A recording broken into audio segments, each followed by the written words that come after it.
Hi everybody, welcome back to the layout.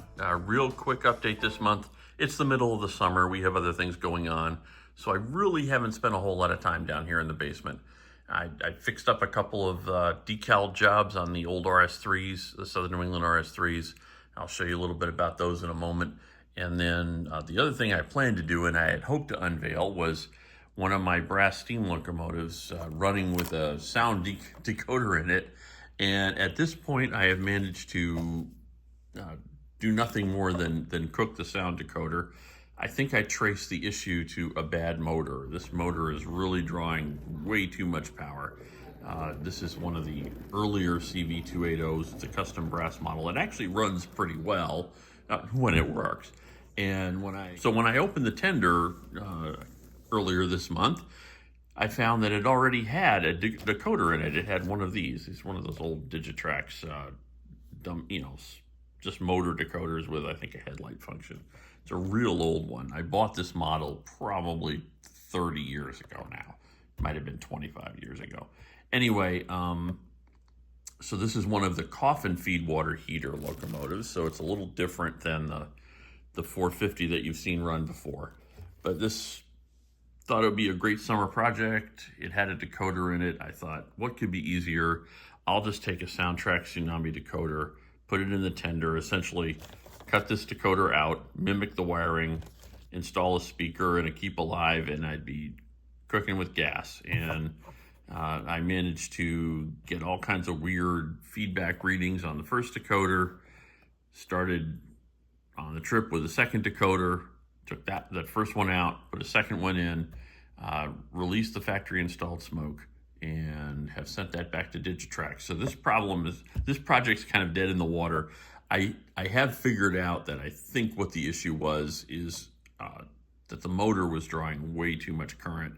And now the other day I actually took the motor out and I put just straight DC on it and it would barely turn the motor. So I'm suspecting that's the problem. Anyway, so sometimes things don't go as well as we planned. This is turning into a project. Hopefully I can update you on next month's video, and you'll either see it running down the tracks on its own power making noise, or you'll see bits of it hitting the wall, and we'll see. Really, the only other thing I've done this month is put some more station signs up on the fascia and put up throttle holders. I think we've got a half dozen of these, or a dozen, maybe 8 of these installed around the layout now, which is great because when we operated last month, I noticed that guys had nowhere else to put the throttles and they were putting them down on the layout.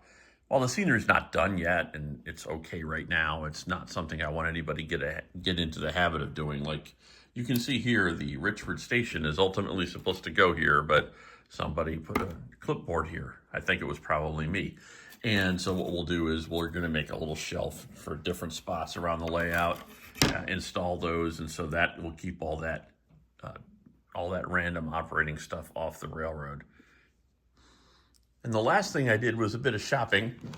We didn't run one train in the last op session because I was short a throttle. I didn't have enough throttles. And so I went ahead and ordered a couple of throttles. I ordered one of these, the bone throttles, the big NCE throttles. I only had one other of these, and since I do all my programming and stuff with this, it didn't seem a good idea to have just a single point of failure. I wanted to have 2 of those handy, and then I ordered one more of the smaller handheld radio throttles. Quite literally everything else I did this month I covered in a couple of how-to videos, working through tweaking some track work issues we found at the last operating session. But that's really about it for this one. I know, like I said, like I promised, a real quick video update. We'll probably have more to talk about next month because we're getting ready for the Mid-Atlantic RPM and having some folks over during that. So we'll have to take our time and make sure that we do some more work this month. And besides, it's so beastly hot and humid again outside. I think we're going to be spending a fair amount of time in the basement. Anyway, take care, enjoy the summer, whatever you're doing, and happy railroading. Thanks for tuning in.